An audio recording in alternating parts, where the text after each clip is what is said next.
What's good, NBA family, and welcome into the first weekly recap episode of NBA season, man. Today is Friday, October 25th, week one of the NBA. As always, I'm your host, John. Very happy to be here. And I'm going to be honest, you guys, this kind of feels like Christmas morning to me because not only is NBA season back, but we're back to doing our weekly recap episodes. And we have a esteemed, great guest and my dog, my road dog from high school back in the day, my dog Jay Hill. We got him on the show. My dog, how you doing?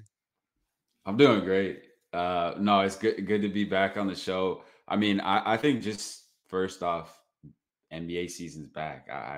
Jay, like you said, that's the best feeling. And I'm excited to talk some ball as always. Yes, sir, man. Yes, sir. We got a lot to get into, Jay. We got a lot to get into, man. So we're going to start with some news. We got some bold predictions we're going to get into for the season a little bit later. We're going to talk about some teams or players that slept on, and then we'll go ahead and finish with winners and losers of the week. So for everyone out there, man, make sure you like, comment, subscribe to join the family. Come check out my dog, Jay Hill. I'll have all the social medias linked in the description down below. But let's stop wasting time, Jay, and let's get straight into it because that's what we like to do over here, Jay. Remember what we used to say, man? You can't handle the heat. Get your ass about the kitchen, man. Yeah, I'll So get you. let's get into it, Jay, because this is some real heat we got to get into. We're going to start with some news around the league, and I want to start with big news coming from the Clippers. Kawhi Leonard expected to be sidelined indefinitely for the start of the NBA season as he rehabilitates his right knee. So, Jay, open up the floor to you. Give me some thoughts on this. Where's your mind when you see some news like this? Yeah, it's unfortunate. I think just from the Clippers standpoint and Kawhi, you want to see them fully healthy. But I think it's the same. It's a story as old as time. I mean, as soon as I've been really realistically, if you think back to when Kawhi joined the Clippers from the Raptors, he hasn't been healthy. What, one full season? They made that run, and I believe it was 2021, and then he tore his ACL. They made it to the Western Conference Finals, I believe. But yeah, it's unfortunate. A story as old as time. And now what the Clippers are going to have to rely on James Harden to hold ship for what we don't know, honestly, when he's going to come back. He's out indefinitely.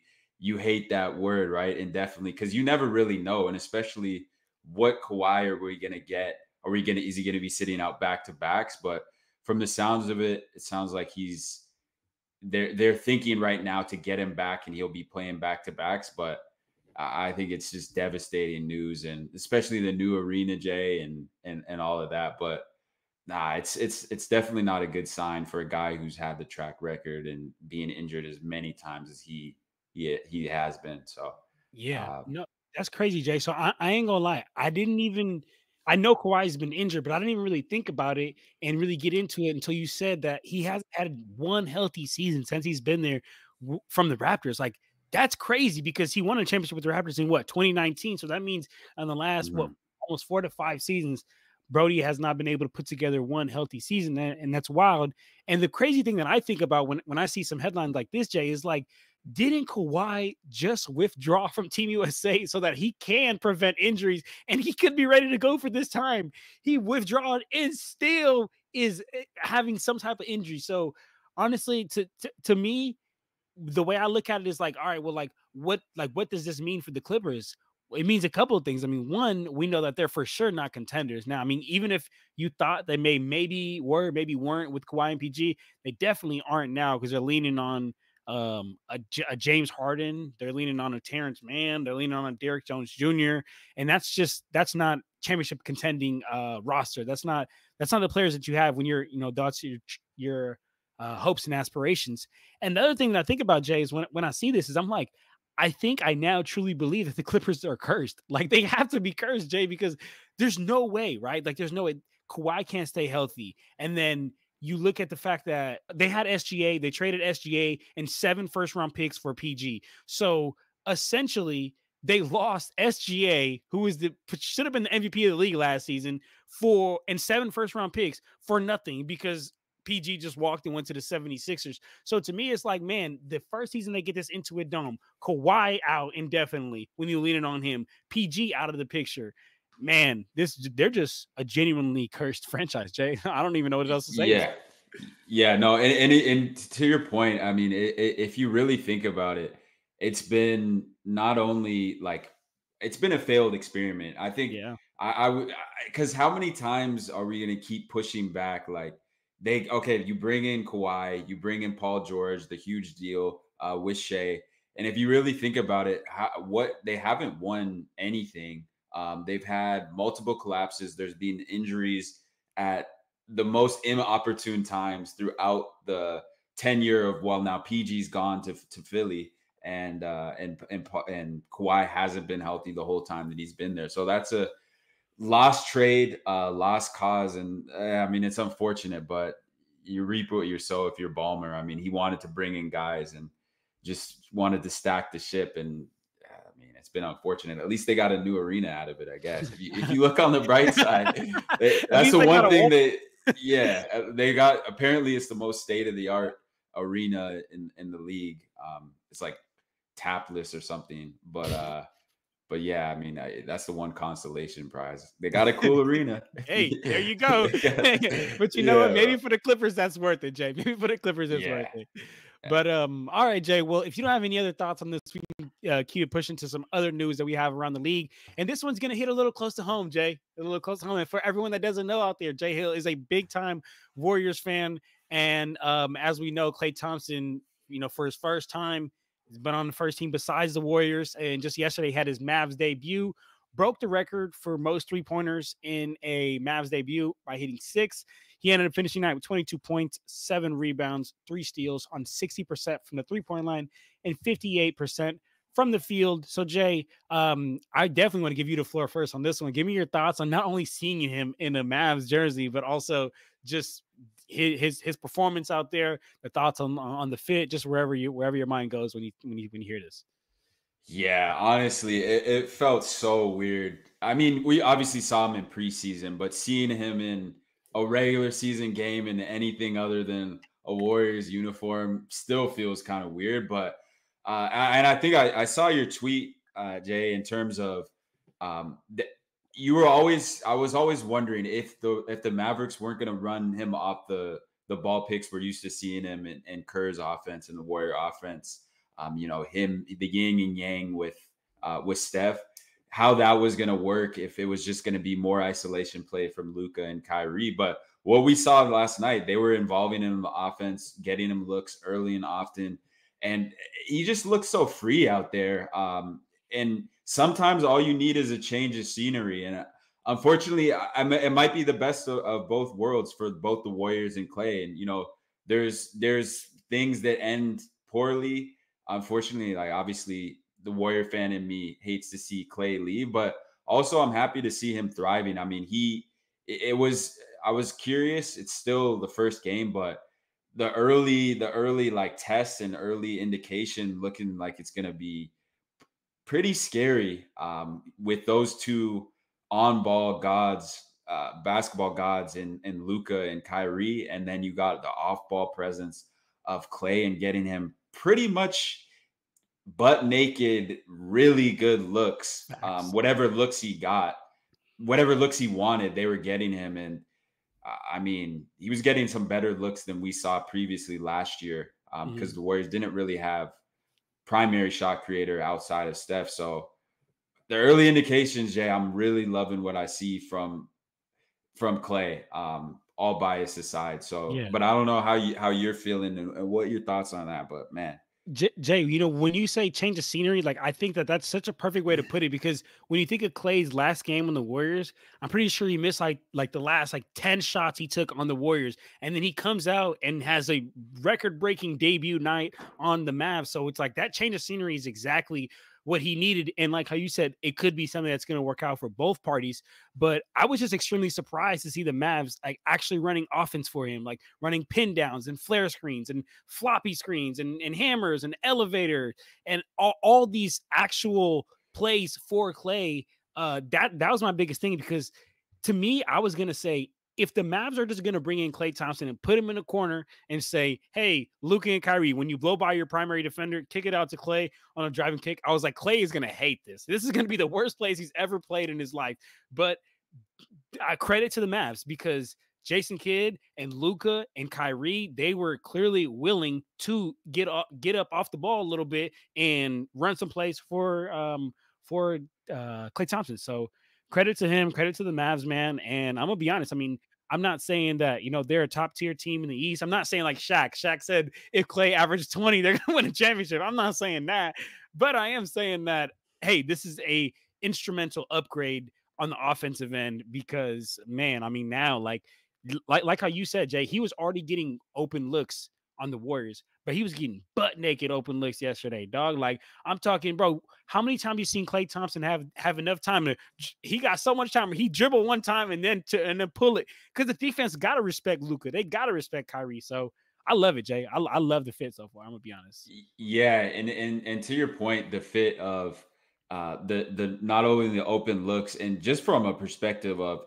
you're upgrading Tim Hardaway Jr. to Klay Thompson, even at this age, I think that's an easy. You look at it and say that's an upgrade. And you already lost in the NBA Finals, so you're adding upon that. I think the ceiling was raised. It's a ceiling raiser. You added in the fact you got Derek Lively and then PJ Washington. Jay, I'm loving the fit so far. So we'll see how it continues. Absolutely, Jay. Absolutely. But Jay, let's go ahead and keep it pushing here. Let's get to our next segment, and that is our 2 bold predictions for the season. So, Jay, the way we're going to do this is I got 2 bold predictions. You got 2. We can honestly flip flop. I'll go first. You go first, and then the other one goes. So I don't really care, Jay. But let me know, Jay. I mean, you want to go first? You want to tell me your bold prediction, or you want me to go first? Yeah. I'm gonna go with my first bold prediction. And I actually thought this before the season, and we kind of touched on this earlier. And I was talking about your Lakers, Jay. I was talking about your Lakers, the new look, JJ Redick, the grit and the level. It's the attention to detail. I could tell with JJ, he's high strung, he's a play-by-play coach. He's got it. And it could tell right away from the early indications from game 1, opening night against the Minnesota Timberwolves, albeit a brand new team. I can tell that they're playing with a different level of urgency on each play. And that's JJ has written all over it. We talked about Darvin Ham, how he wasn't the fit. He wasn't the right coach for them. You get in a new coach in JJ. I'm loving the early indications, but my first bold prediction, Jay, and I don't know how bold as is, but I think Anthony Davis this is his MVP year. And with that being said, I think the Lakers are going to be a top 3 seed in the West.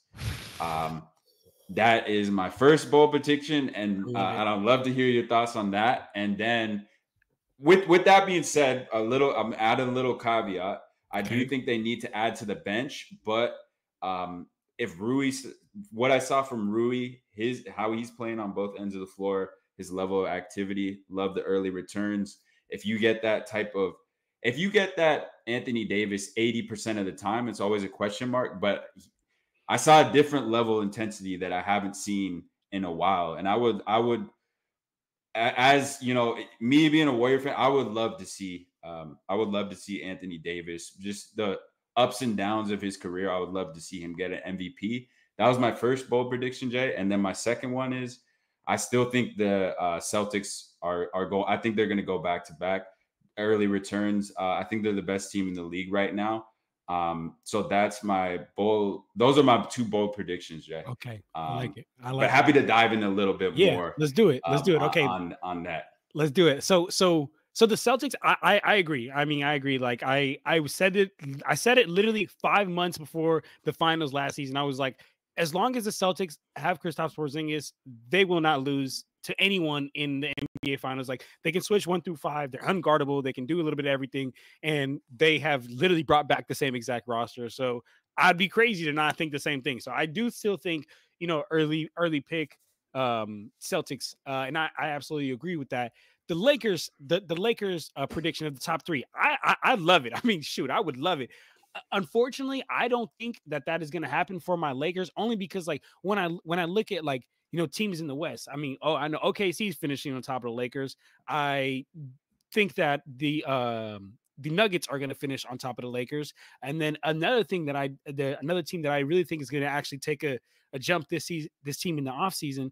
I mean, in the one other team that I think is going to take a jump this season. That was a hard one to get out, but is actually the Phoenix Suns. And the reason why is because bringing in Tyus Jones, like that was their biggest problem. Like Devin Booker was having to run point guard book last season, and don't get me wrong, it works. He's a great player, but that's not what his natural position is. His natural position is at 2. Is like he needs to just get the ball in the half court set and just worry about going to work, not creating for the team, not facilitating. And now you bring in Tyus Jones, who can just worry about facilitating, worry about playmaking for KD to get KD and book easy buckets. So I think like even just those top 3 teams, and then we haven't even got into, the Mavs. We haven't even got into the Timberwolves or the Pelicans.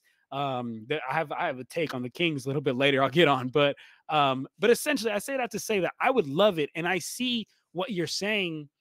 And it all makes sense, with JJ, with Anthony Davis or whatnot. But I think with how packed and competitive the West is, and on top of the fact of like Anthony Davis played 76 games last year, and I give him all the credit in the world. I'm the first one to give him credit, but I'm also the first one to say we can't disregard the 9 years before that, though. We just can't sit here and act like he wasn't injury prone the 9 years before that. Maybe that's one off. Maybe that's 1 year he's able to stay healthy. That's great. I would love it if it's every year, but like I would, if I'm a betting man, I would have to bet that he's going to go back to what the other last 9 years of his career has been. I hope not.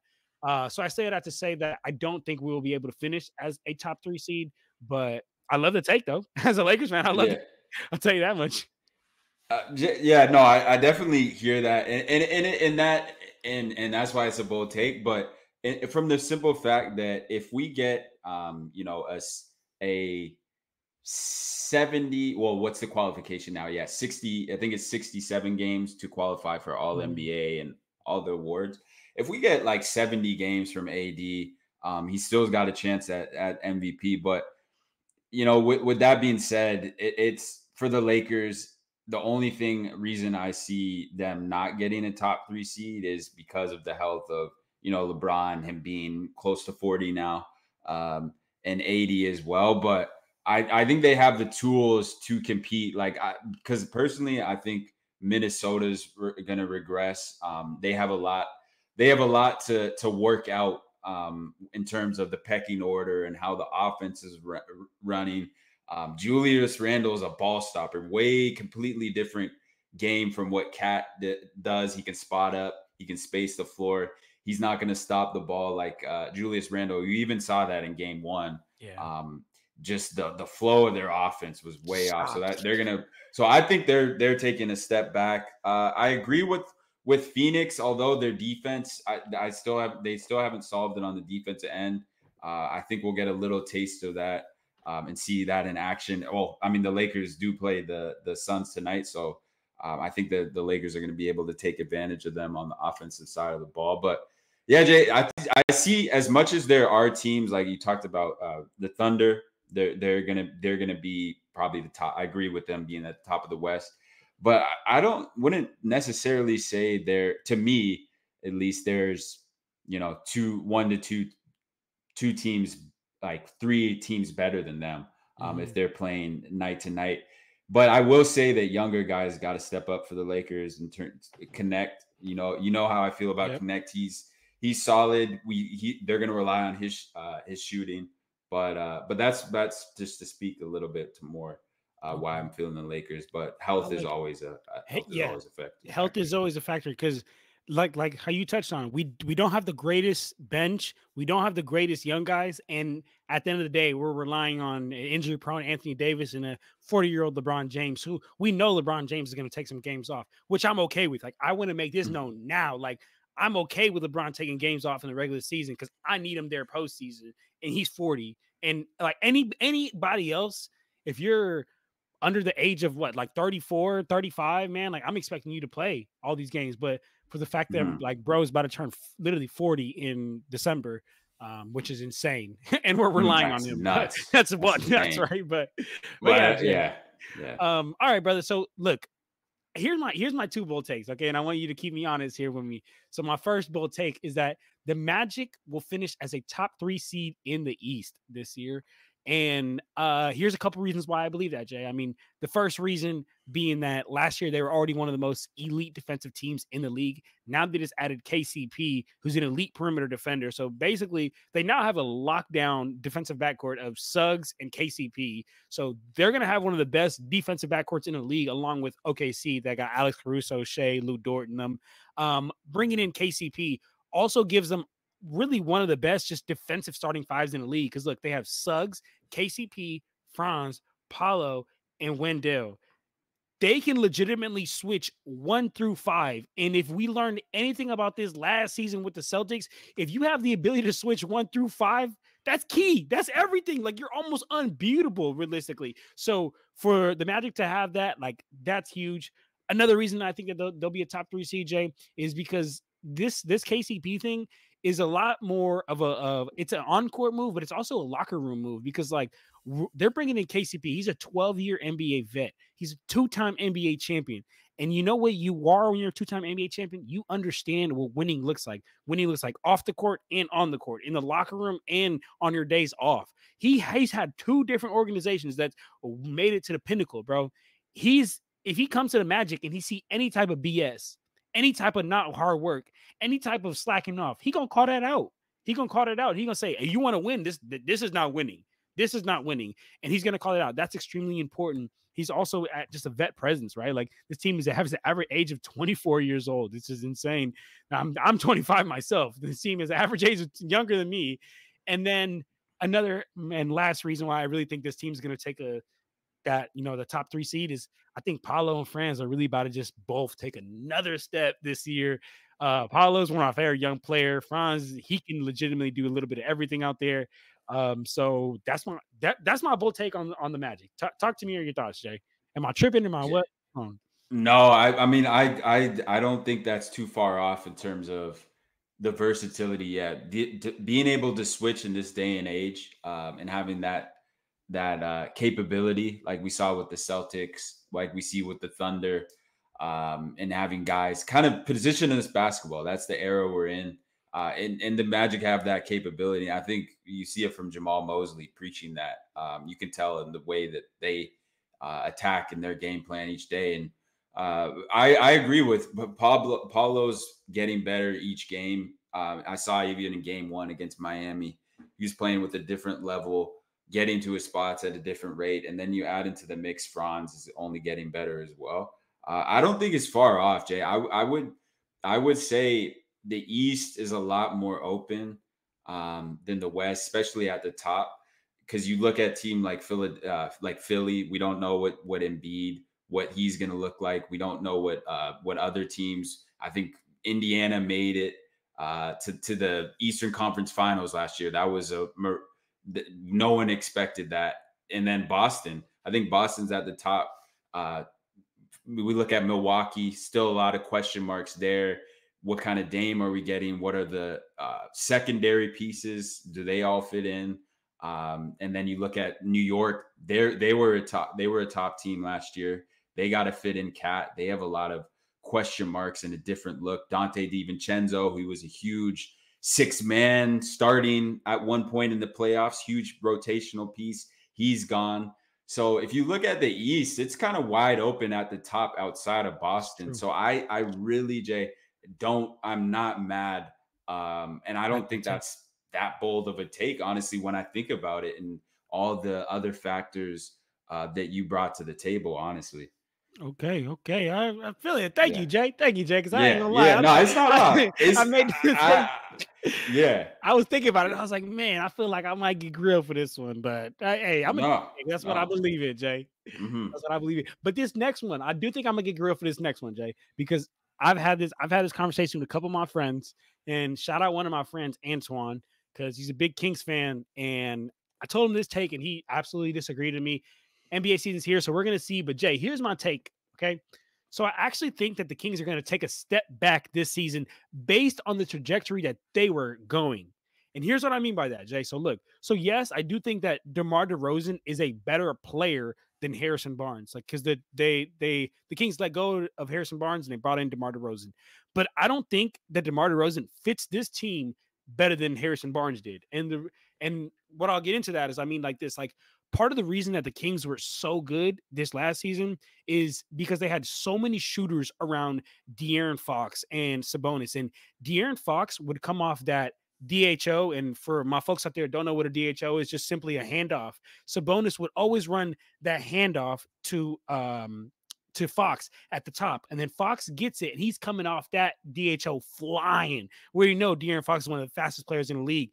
He's coming off that DHO flying, and he's coming downhill, and he was forcing defenders to decide: are you going to help off the shooters, off the Keegan Murrays, off the Harrison Barnes? Are you going to help off those shooters and come get me? If you do, I'm kicking it out. That's a 3. If not, I'm to the hoop. Like that's really what the pressure De'Aaron Fox and the shooters were able to put on the defense.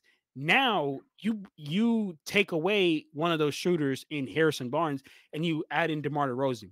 I'm not saying DeMar DeRozan cannot shoot the 3 ball, but we've seen in his career, he is not a willing 3-point shooter. He doesn't want to go to that 3-point shot over and over and over, which is fine. But my thing is, okay, if he wants to get to that midi, that the spacing is just going to be all off. We got De'Aaron Fox coming off a DHO flying down screen, and we got DeMar kind of in that extended free throw line, like midi area, because that's where he wants to get to. That's where he wants to operate out of. I just think the spacing is just going to be all thrown off. And then the other thing I do think with this is that, like, the trajectory that the Kings were going, bro, like Keegan Murray was just getting better and better and better every year and every year. And the reason why he's getting better, go ahead and look on Basketball Reference. He's just getting more shots and more shots and more shots and more shots. But now with DeMar DeRozan is a better player than Keegan Murray, like to this day. He absolutely is. And he should get more shots than Keegan Murray. But it's derailing the growth of your team. It's derailing the future of your team, derailing the growth of Keegan Murray.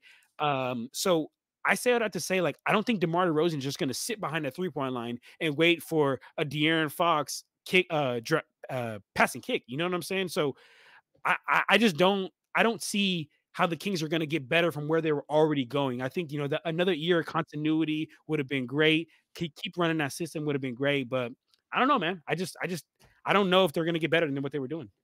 Yeah. Spacing is everything in as much as versatility, switching, we talked about that. Spacing is everything in the NBA, allowing your guys to get to their spot. So DeMar is a mid-range guy. I mean, probably one of the best mid-range players of all time, and he can get to his spot. But at the same token, he's not the 3-point shooter, just from a statistic standpoint. And that's not his game. He's not going to be spacing as well as Harrison Barnes is. At the same time, I will say the shot creation aspect, he's on a different tier and level of a shot creator than Harrison Barnes. But I think you brought up a key point in terms of the development of Keegan Murray. The trajectory there is they want to keep developing him, because if you look at what Sabonis, what he can bring to the table, his primary strength. His strength is not shot creation for himself and as a primary scorer. His is rebounding, play creation, play making for more of a passing standpoint, and then scoring down low and finding ways to get buckets in that regard. You look at De'Aaron Fox, he's a shot creator, primary shot creator for them. But then, but what is his greatest strength, Jay? It's getting down the lane, finding crafty ways to finish. And what is like you mentioned, DeMar is taking away from that spacing and taking away those lanes. Yeah. Those lanes are getting smaller to drive on. And I also even think if you take a step back from a defensive perspective, Harrison Barnes, I would say he's even you just stats out of the equation. Mm-hmm. If you take a look at what he does and how he can guard, I would say he's a better overall defender than DeMar DeRozan. And I'm not saying, what do we look at Sabonis? I would say he's a negative defender. He's not a great defender. De'Aaron Fox can guard his yard. And then you look at the other starters, Keegan Murray, solid defender. I think Mike Brown would like him to become a better defender. He's probably the best defender in that starting lineup. maybe Keon Ellis, but he's still a question mark. What kind of spacing can he provide? And then guys off the bench, Malik Monk. So I wouldn't necessarily say they're going to be better with Mhm. DeMar, Jay. And he's not the youngest either. We talk about age Yeah. too. That's a factor. How many games is he going to play? He's relatively always been healthy, but Yeah. he's what? He's pushing I up think there, he Jay. might I be don't even know. 36. I ain't gonna lie. Yeah. He's 35 and his birthday's in August. So yeah. I mean, he'll be 5 36 by the times end of the season. undefeated. Yeah. Yeah, Come yeah. on. So it's I don't know how much better it honestly makes him. And it does it take him over the top? No.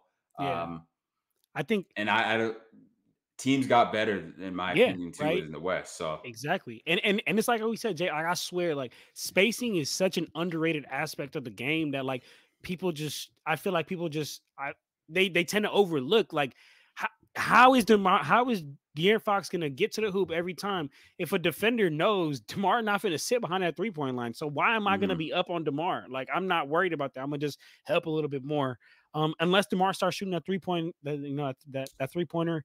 And I do want to say this because like when I was talking to my friend, like I said, like I'm not sitting here and saying like I got the Kings all figured out. Like I'm sure Mike Brown knows this as well, but Mike Brown's gonna have to do something about it. And him doing something about it is gonna have to change the offense that they clearly had that got them to the success they've been having the last couple of seasons. So that's why I say that they're gonna take a step back based on where they were going. So that's where I'm at with that, Jay. That's where I'm at with that. But it hurts me to say the Kings are my second favorite team. So Yeah.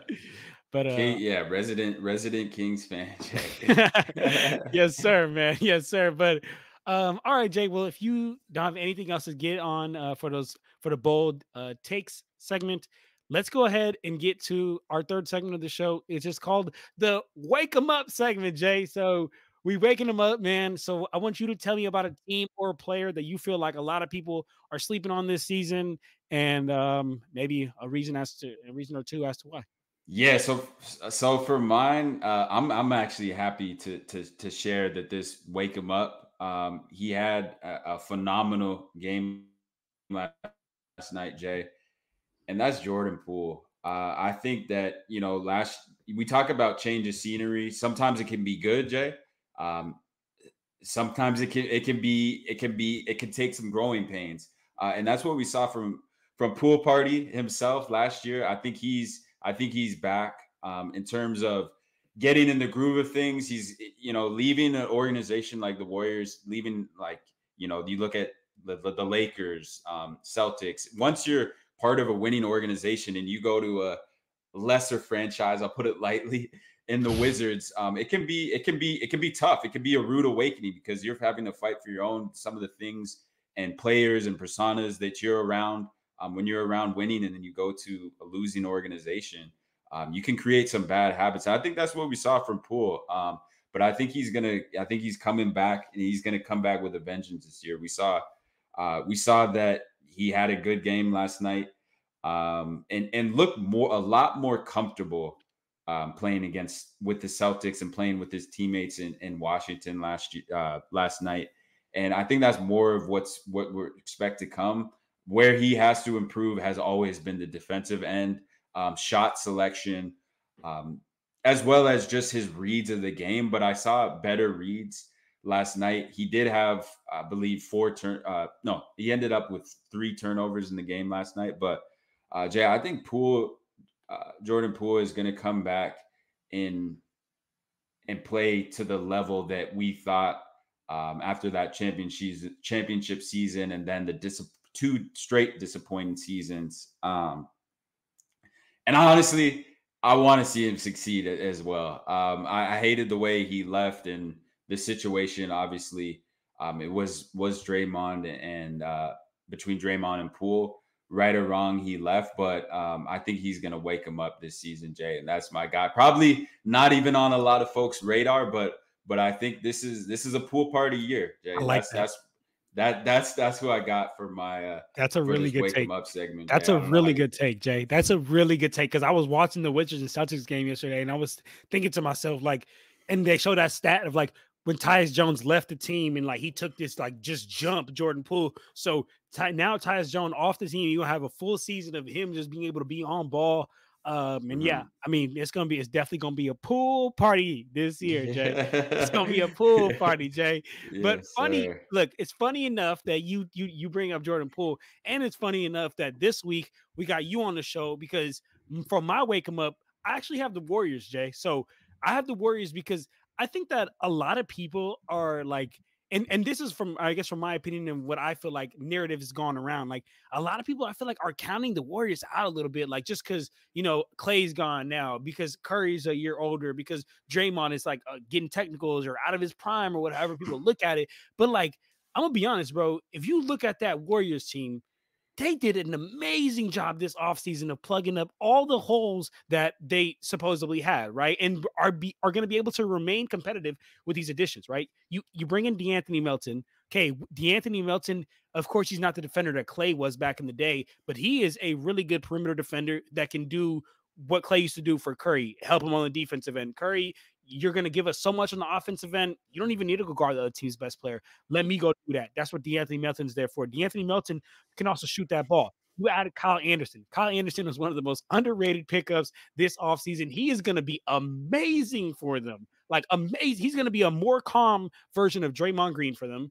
But Buddy Hield, come on, man.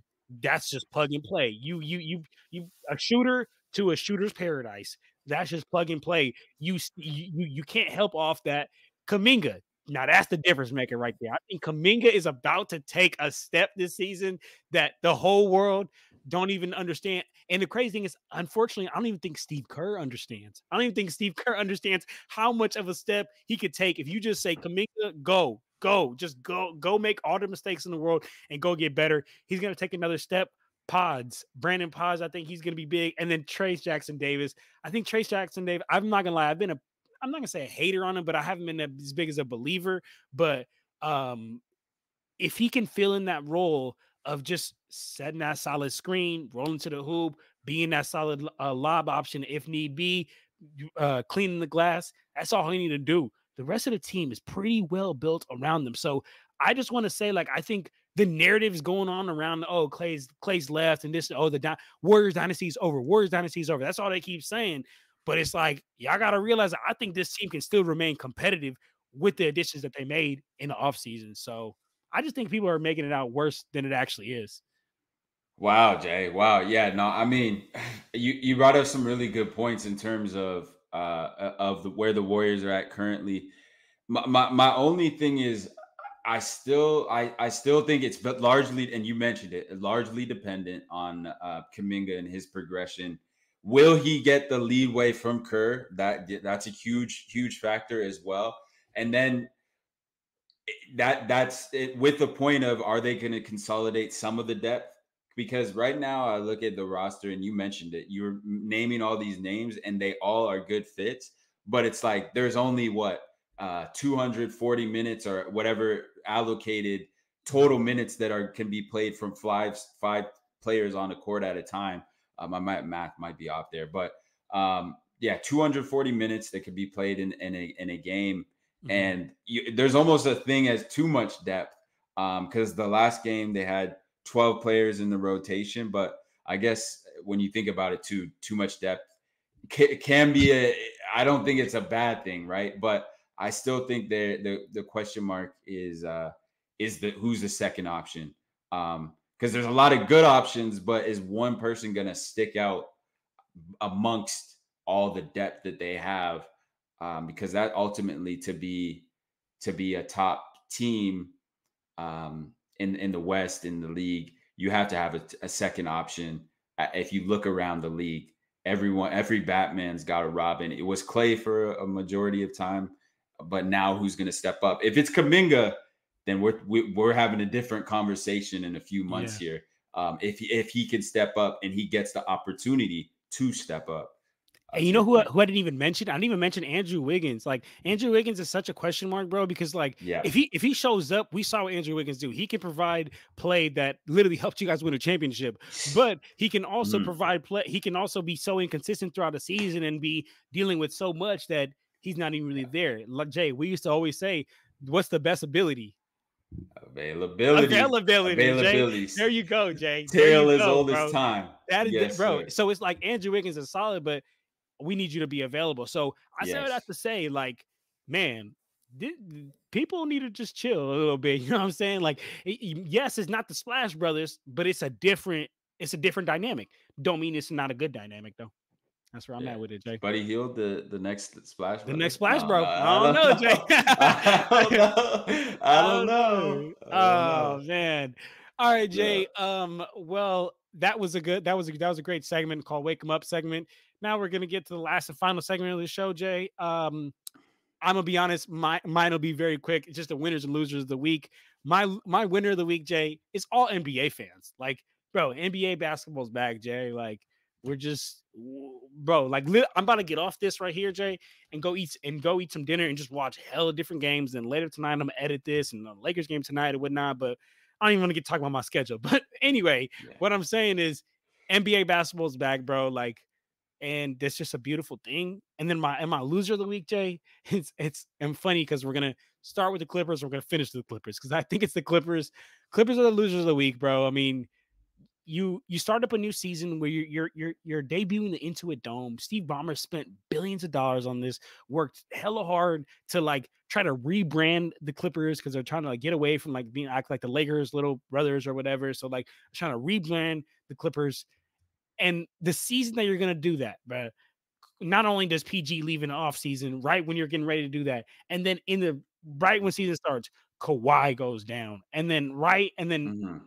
as you know, as the first game of the season, like I'm watching the Clippers and I'm like, yo, if they're gonna rely on Harden like this all season, if Harden's gonna be the system for them, yeah, Mhm. like it's over, it's over. So loser of the week for me is the Clippers, Jay. Yeah, no, I like that, Jay. I'm gonna say for me, the winner of the week is the OKC Thunder, man. I think just the way that they played last night against the well now 2 years removed NBA champs and in the Nuggets and the way they just took it to them, man. I just think that they're playing on a different level. I mean, you preach thunder, thunder, thunder, Jay, and we, you know, I know you and I always go back and forth off camera about how much we talked about young cores. I mean, man, this was 2 years ago, and you've always been the first on that. I feel like you're the first on the OKC Thunder trade, but we're starting to see them really flourish. The young guys step up. Chet absolutely just at times bullying Jokic, which is crazy because he's given probably up what like 75 pounds on him. But and Shea's just looking like the best player in the league. So I'm going to go with OKC Thunder. And my loser of the week, unfortunately, is the New Orleans Pelicans. And that's losing DeJounte Murray to a broken hand on opening night. You know, that I was interested in excited to see what the Pelicans would look like with him in the lineup. You know, Zion. Obviously, you still got CJ McCollum and those guys there, but I think that's just a devastating blow for the Pelicans losing him on the opening night, probably for the next month. I think they're saying 4 to 6 weeks here, so that's unfortunate. And those would be my losers. And then honorable mention, Jay, I gotta say the Philadelphia 76ers and Joel Embiid. I don't know what's going on, player investigation, whatever that is. I don't know. I'm not going to speculate, Mhm. but the fact that he was, from a health standpoint, already out to begin the season, and then adding on top of that controversy, we're not going to speculate. I'm not going to speculate, Jay, but that's also a losing way to start the season. So That's wild, yeah, Jay. That's wild. I ain't gonna lie. Great honorable mention because I didn't even think of that until you said it. Yeah, great honorable mention, especially after they have such a big offseason and they're getting ready to. yeah, This is probably one of their best teams that they've had, like on paper, right. since the days with Jimmy Butler. So, Hmm. man, Jay, great take on that, and great show. Great show. I think this is a great way for us to go ahead and wrap up the show, man. I hope everybody out there enjoyed. Um, week one of NBA recap. Jay, you got anything to say before we get on out here? Nah, man, happy to be on. Ball is back. I'm excited to see how this season unfolds. Right? Yes, sir, man. Yes, sir. As always, man, if you're out there, stay tuned to the end of the video. Appreciate you. You're a real one. Love and support. I love all the support y'all give me, man. It's just a platform where I just feel me love to talk basketball with my brothers, man. So thank you guys for giving me the chance to do this. And follow Instagram, follow TikTok, follow Twitter. And for now, we're out of here, y'all. Peace.